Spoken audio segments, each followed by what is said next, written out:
Hey tax students, welcome back to part 3 of our chapter 1 video lecture where we're going to be covering a taxpayer's filing status. Once you determine the filing status, that will then determine how much you can subtract out as a taxpayer's standard deduction that we had learned in the previous video when we covered the tax formula. Also, the filing status will determine a taxpayer's tax bracket or that tax percentage rate we would multiply the taxable income by. There's 5 different filing statuses, and the main thing that determines a taxpayer's filing status is whether they're married or unmarried at the end of the year. In other words, you could be unmarried the whole year except you got married on December 31st. And for that year, you're considered to be married for the whole year. Or maybe you were married almost the whole year, but you got divorced on December 31st. You're now considered to be unmarried for the whole year. And this single filing status means that you're unmarried on December 31st. But if you were married, you have 2 choices here called married filing jointly, meaning that the 2 spouses would combine their income and combine their deductions and report it on just one joint income tax return. Or they could elect to file separate returns. Each spouse would report his or her income on their return and thus not combine things together, keeping things separately. I would say almost always you're probably going to be better off filing jointly versus separately. And we'll take a look at an example of when that would come into play at the end of this slideshow. Again, married, they have to file either jointly or separately. If it's jointly, that means both spouses have to agree. Both spouses have to sign off on that one joint return. If one spouse wants to file jointly but the other doesn't, then both have to file separate returns. Now, if one spouse dies during the year, even though it's not at December 31st, they're considered to be married the whole year. So again, they would either file jointly or 2 separate returns. Another filing status, probably the not just difficult in terms of the rules, but trying to get the facts from the taxpayer, is whether the taxpayer qualifies as a head of household. A head of household is an unmarried taxpayer for the year. But you have to have either a dependent child living with the taxpayer or some other dependent relative, again, living with the taxpayer for more than half the year. Also, our taxpayer has to pay for more than half of the household costs, like rent or mortgage and so forth. Okay? Again, you have to be claiming someone as a dependent child or dependent relative. And we'll talk about dependents in our next video. Here in this video, the main focus is filing status. And the head of household filing status has to be claiming a dependent child or dependent relative living with them for more than half the year, and our taxpayer has to be paying for more than half of the household costs. An exception where the dependent doesn't have to live with our taxpayer is if the dependent is a parent of the taxpayer. For example, the parent is in a care home or rest home, and our taxpayer is paying for more than the half of the cost for his or her parent to live there. Then you would meet this living with the taxpayer requirement. Okay. And then one more filing status is if the taxpayer has a dependent child living with him or her for more than half the year. But doesn't that sound like this head of household? Well, in this case, our taxpayer is a widow or widower. In the year the taxpayer's spouse passes away, the couple is still considered to be married for the year, either joint or separate returns. But this qualifying widow or widower status is not in the year of the spouse's death, but it's in the year after death. In fact, for 2 years after the year of death. And again, the taxpayer has to have a qualifying child. Comparing the qualifying widow versus the head of household, the qualifying widow probably has a better tax benefit, yeah, if you qualify. Now, if you're not a qualifying widow, if you're not a head of household, if you're not married, then the filing status you have to use is single. Again, single is the default filing status, even though it's probably the most common one. So maybe an easier way, I shouldn't say easier, but more logical way of finding out a taxpayer's filing status is to go through this decision tree. This is from an IRS publication called 4012. So let's see if I can zoom in here. So we start here, and the first thing it asks is whether the taxpayer is married. And if you say yes, then the next thing is whether you were living apart from your spouse for the last 6 months. So this is an exception to a rule whether the taxpayers have to file married, filing joint, or married, filing separate. If you're um, living together, then you have to file jointly. If you are not living together in the last half of the year, then the next thing they ask is whether you can claim a dependent child.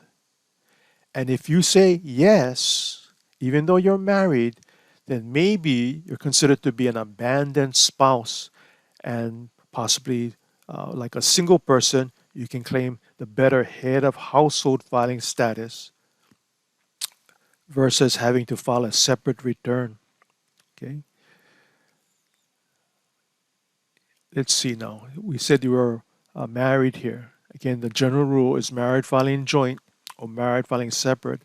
But if you were um, an abandoned spouse supporting a dependent child, then you probably can claim the head of household filing status. Okay, that's an exception to the general rule for married taxpayers. So here, going back to the question whether you're married at the end of the year and you say no, the question now is, did your spouse die during the year? Remember, um, married couples where one spouse passes away, for that year of death, they can file jointly or separate returns. If the spouse died but didn't pass away in the current year, the next thing is to ask whether they passed away, the deceased spouse passed away last year or the year before that, 2 years prior to after the year of death. If our taxpayer has a qualifying dependent child living with them, they can use this qualifying widow filing status, which is better than the head of household filing status. If you are beyond this 2 years or don't have a qualifying child, then you move on to the next question. Again, beyond the 2 years, but you have a qualifying child, head of household or qualifying relative, yeah, head of household. Or if you cannot claim head of household, then it's possible the end result is a single filing status. It is possible for a single filing status to have a dependent and not be a head of household or qualifying widow. An example would be where you have two unmarried parents of a child and they kind of take turns claiming the kid, not married, right? But you may be able to claim the child even though they don't live with you. Yeah, if they live with you, you're head of household probably. If they don't live with you, probably, and you can claim them, only one parent can claim them now as a dependent, then you're single claiming a dependent. Again, this flow chart, this decision tree is in an IRS publication 4012 that's linked in our Lao Lima Chapter 1 resources folder, or you can just Google this IRS publication 4012. Let's go back to our textbook. and take a look at the amount now we can deduct as our standard deduction. And here you can see it's based upon the taxpayer's filing status we just talked about. You notice that the single and this married filing separate have the same amount of standard deduction. And the married filing joint is double that. And it also matches the qualifying widow or widower who is unmarried, right? But they get the larger double standard deduction like a married filing joint. And in between the single and married filing joint is this head of household. And as much as possible, you want to have a large standard deduction that's going to help you reduce your taxes. Okay, you try to get a filing status that will give you the largest standard deduction.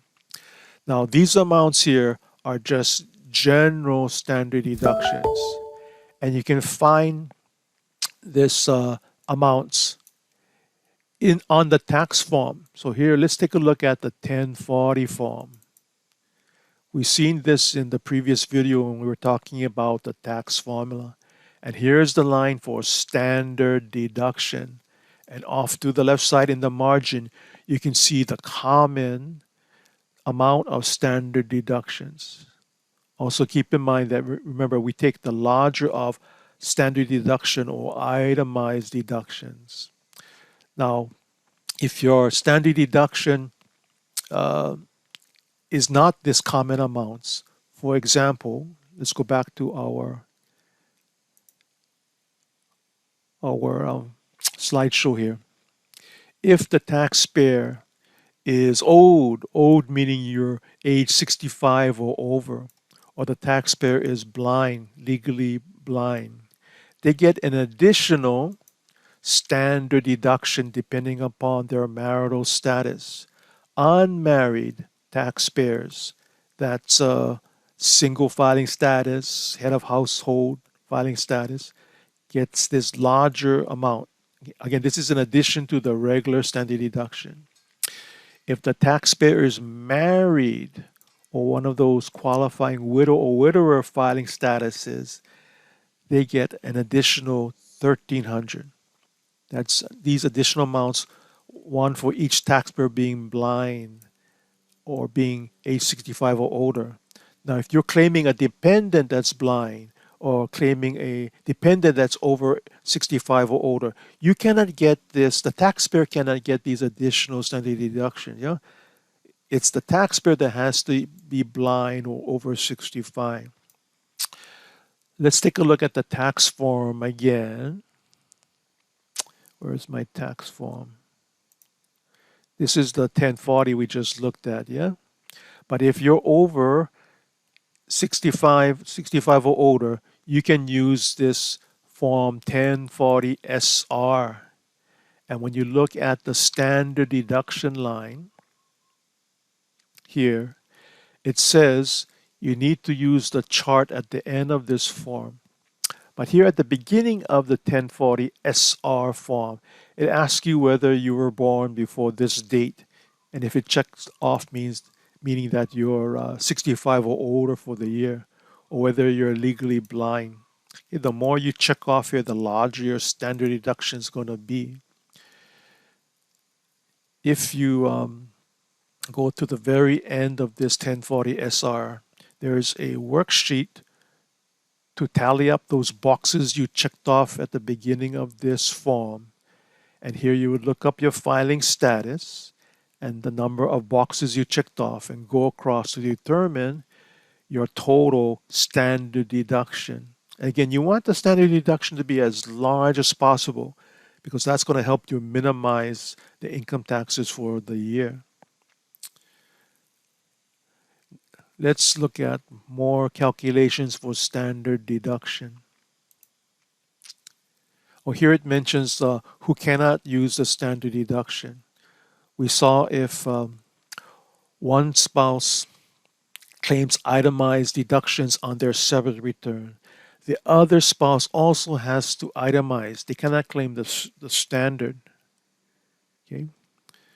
I've seen a situation where the taxpayers are not in communication with each other, and our taxpayer claimed a standard deduction, and we're told we cannot do that because you don't know whether the other spouse had itemized or took the standard. And the IRS takes the position you got to claim the itemized deduction even though it's lower. Another situation where you cannot claim the standard deduction is if the taxpayer is a non resident, meaning they don't live permanently in the US, and an alien. In other words, they're not a US citizen. Okay? A typical example would be a foreign student attending a college in the US. They cannot file a 1040 form. They have to file a form. Let's see if I can write it out here. Form 1040 NR, non resident. And on that non resident return, what they get to deduct is itemized deductions, not a standard deduction. Also, non resident aliens have to file um, as unmarried, either single or married filing, well, single or married filing separate. They cannot file joint returns. There may be exceptions under what they call tax treaties, yeah, but the general rules they file as single or married filing separate using itemized deductions. This last exception here is not common, yeah, so we'll skip that. So let's say that a dependent being claimed as on someone else's return, that dependent also has to file a tax return. There's a formula you have to go through to calculate out how much standard deduction can be claimed. So let's see if I can draw it out versus reading this paragraph here. The first thing you do is you take a look at that dependent's earned income. The word earned really means income from work, your job, a wage, salary, or even business income. It doesn't include retirement income. It doesn't include interest or dividends. Yeah, you look at work or earned income, and to that you would add $350, and you compare that total with the taxpayer's um, regular standard deduction. And in the case of probably a dependent, that would be a single filing status of this 12,400. So you take a look at the total of this earned income plus 350, and you compare that total with 12,400, and we pick the smaller of the two. In other words, the amount cannot exceed the regular standard deduction. But if this amount is very small, what we do now is compare that smaller amount with a flat amount of $1,100. And we pick up these two amounts, the larger of the two. So here is our dependent's standard deduction. Earned income plus 350 compared to that regular 12,400, and we pick the smaller. And that smaller amount is compared to 1,100. So this 1,100 is the smallest standard deduction the dependent can claim. Now to this amount right here, the larger of these two, you can add in if the dependent is blind or 65 or older. Remember, we have the additional amount for age, yeah? or for blindness. You can add that in without reducing it by the previous calculations. So let's take a look at an example here. We have a child model, 8 years old, being claimed as a dependent by the parents, and that child had earned, this is the key word here, yeah, work income of 17,000. So you take that 17,000 and you add 350 to that. And the total is then compared to the regular standard deduction for a single taxpayer of 12,400, and the smaller amount is 12,400. Then you compare it to a flat minimum standard deduction of 1,100, and you take the larger, which comes out to the basic regular standard deduction of 12,400 for a single filing status. Here it's asking you, what is the taxable income? So the income is this 17,000 and you minus out the standard deduction to get the taxable income of 4,600, which you would look up on the tax table to get the tax liability for the year. Here's another example. A young kid again being claimed as a dependent, but no earned income. We have interest income. So zero earned income plus 350 compared to the regular standard deduction of 12,400. And we picked the smaller, which is 350, but then there's a minimum flat amount of 1,100, and we take the larger 1,100. We subtract out the total income from and standard deduction to get the taxable income of this $5,400. Again, you look that up on the tax table to get the tax liability for the year. So the main thing here is to calculate out the standard deduction. In the instructions to the 1040 form are these worksheets. The 1040 form, page 33. Here's the worksheet to calculate out. We went through these steps here to calculate out the standard deduction for a dependent. Or here, there's the worksheet to calculate out the standard deduction for someone over 65 years old or blind. Again, this was at the bottom of the 1040 SR form. Yeah. Okay, this is again duplicated in the instructions to the 1040 form. Let's go back to our slideshow. So related to figuring out the standard deduction is to determine whether the taxpayer has to file a tax return at all for the year. So you can see here the filing status of a taxpayer and whether they're blind or not blind. Blind is not considered whether who must file, but whether they have age 65 or older. And here is our taxpayer's standard deduction. You would compare this with the taxpayer's total income. And if their total or gross income is less than these amounts, they don't have to file a return.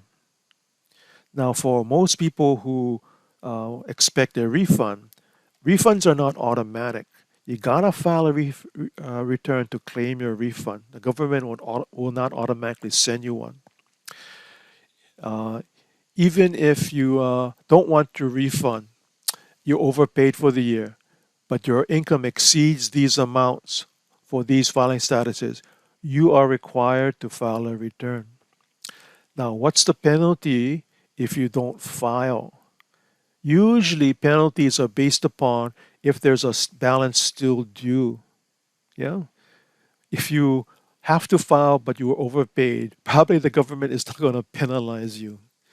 But definitely, if you're underpaid and you don't file, you need to file right away because the penalties can be kind of stiff. Yeah, they run something like 5% a month. Now, there's other rules for dependents, whether they have to file or not, which is a little bit more complicated. Yeah, so we'll leave that topic here for you to read or check out in your textbook. Now, there's other situations where taxpayers are required to file not related to the income tax amount they owe. Let's go through these bulleted items here. So if you have tip income, you're supposed to report that to your employer. So the employer is going to withhold the correct amount of income taxes and Social Security taxes and Medicare taxes. But if you don't report your tips to your employer, you still got to claim it on your income tax return and pay income taxes on it, and Social Security taxes on it, and Medicare taxes on it. So these additional taxes, if you owe, you gotta file a return. The second bullet here, alternate minimum tax is not too common anymore. But if you take out money from your retirement account during the year, not only you have to pay income taxes on it, but you may get penalized if you're under age 59 and a half at the time you take out that retirement income. So this is going to force you to file a tax return. Health savings account, medical savings account, not common in Hawaii.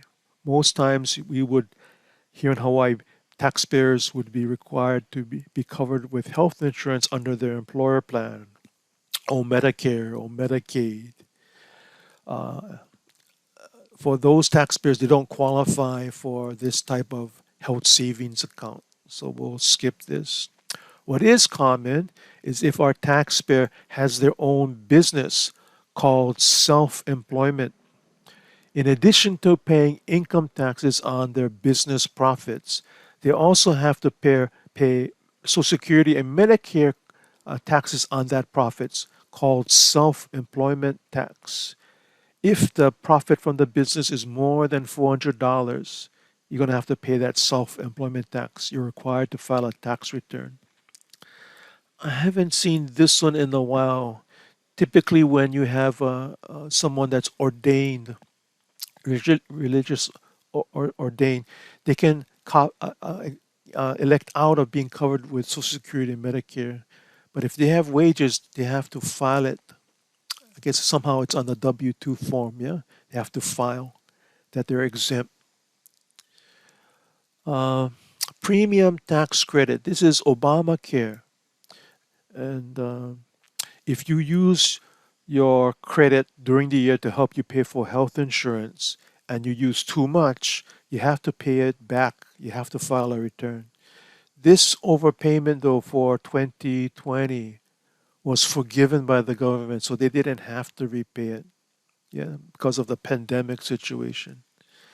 And this last one, we talked about the internal revenue codes in the previous video. Whenever you see something in the 900 numbers, you're talking about foreign income. Yeah, so this doesn't apply to many people. So those are the people that have to file, even though they may have been overpaying their taxes during the year. When do you file your tax return? It's, of course, after the year's over, in the fourth month, that's April 15th.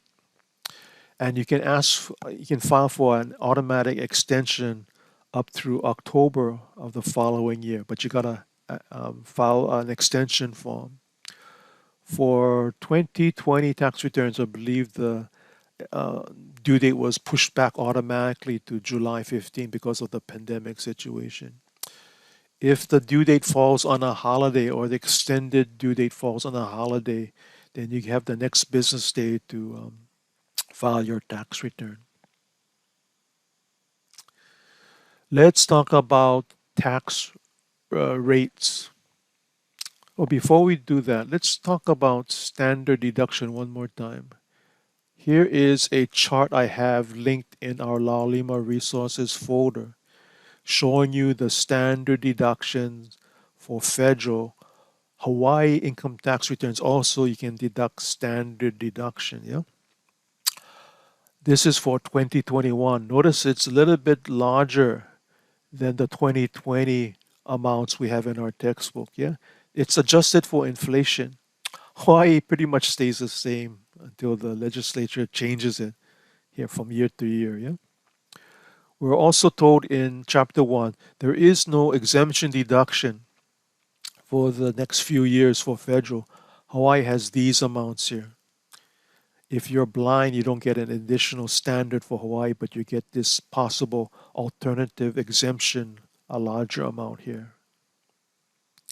Okay. Again, this is linked in our Laulima resources folder for a quick lookup for the dollar amounts based upon what year you're working on. Okay, back to our slideshow. Let's talk about tax rate or tax brackets. So you can see the filing status is up here. Notice you have only 4. The qualifying widow or widower would also be using this married filing joint column here. So if you have taxable income and you're single, the first $9,950 of your income is taxed at 10% Remember, this amounts are after subtracting the standard deduction. Yeah, this is taxable income amounts. But once you make $1 more over 99.50, that $1, you can see it's here, gets taxed at 2% more or 12%. In fact, for the next looks like 30,000 of income is taxed at 12 versus the first 10,000 at 10%. But if you look at the married filing joint, the 10% bracket is double that of a single, right? Kind of makes sense right here. You're talking about two people versus one. But the head of household filing status, remember this is a unmarried person, just like the single, they have a larger, smaller 10%, a larger 10% bracket. In other words, if you make uh, 14,000 over here, 4,000 will be taxed at 12, whereas over here, all of that 14,000 is taxed at 10%. The big jump is when you move from the 12 and go up to 22. That's a 10% jump. In other words, once you pass this 40,526, the next dollar of income is taxed 10% more at 22% for looks like the next 46,000. As you can see, is if you go up and up and up, you get pushed into a higher tax bracket. So if you're in this highest tax bracket here of 37%, not all of your taxable income is taxed at 30%, 37%. Still, the first 10,000 is taxed at 10%. The next 30,000 is taxed at 12%. It's only anything over this 523,600 is taxed at 36%. These brackets here are called the marginal tax rate. You still get the benefit of the lower rates, but any additional income you have is going to be taxed at your marginal rate or maybe push you into a higher rate. So these marginal rates are good for tax planning purposes. In other words, you're going to say, if I make more money, how much is that money going to be taxed at? It's not going to be taxed at your average rate. It's going to be taxed at whatever marginal rate you're falling in. Likewise, if you have more deductions, how much is that deduction going to save you in taxes? Well, if you're in the 24% bracket, for every dollar of deduction you have, you're going to save 24 cents. Or here, if you're in a top bracket, it's going to even save you more. Kind of makes sense, right? Deductions are worth more to a person who is in a higher tax bracket versus a lower tax bracket. Also, notice the brackets are not the same for the different filing statuses. And we'll go through an example of how this may affect whether you're married or not. Let's take a look at, which is the last topic here. I think this is the last topic. Linked in our La Lima resources folder. Let's see if I can bring it up here.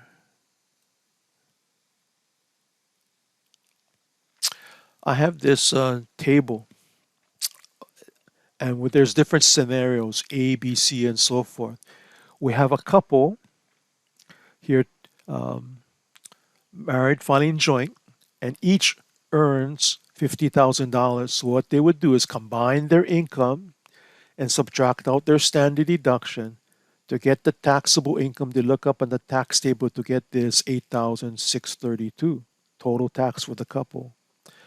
But if they file separate returns, each would have to report their own income and own standard deduction and take their taxable income and look it up on the tax table to get this 4,314 on one spouse's return. And if the other spouse has the same amount of income, that will be the same amount. And as a total, as a couple, they would pretty much pay the same amount if they file jointly. Just a few dollars difference, yeah? Basically rounding error. But take a look at this situation here. If we have a married couple where one spouse earns all of the income, 100,000, and the other spouse is zero, the end result is the same as if they had filed a joint return with the same amount of income for each. Right? Notice 8632 8632. But what would happen if this couple here, one with all the income and the other with no income, file separate returns? Here you can see you only get that $12,400 standard deduction for one spouse. And this $12,400 is wasted. There's no income offsetting it. And you get pushed into a higher tax bracket. Yeah. In addition to a smaller standard deduction, this taxable income gets pushed into a higher bracket. And here you pay much more taxes than the 8,600 over here. Let's take a look at another scenario here. Okay, we just looked at this one, yeah? This one here. So let's say the couple are not married and they don't have a dependent. So the filing status is single. So we have their income, we have their deductions, and the two separate incomes. The total tax is pretty much the same as if they were filing jointly, yeah? But how about if we again have a couple and one has all the income, the other is not working, no income. Again, notice how big the tax is. Basically, you're wasting this standard deduction of the person that has no income and pushing this taxpayer into a higher tax bracket. So all of this is kind of analyzed in this conclusion down here, yeah? So overall, what do you think you should do? Be married or unmarried? File jointly or separate? Of course, there's other considerations, yeah, if you want to get married or not. Okay, so this video is kind of long already, so let's stop it here. Go ahead and continue into our next video, yeah, for part 4.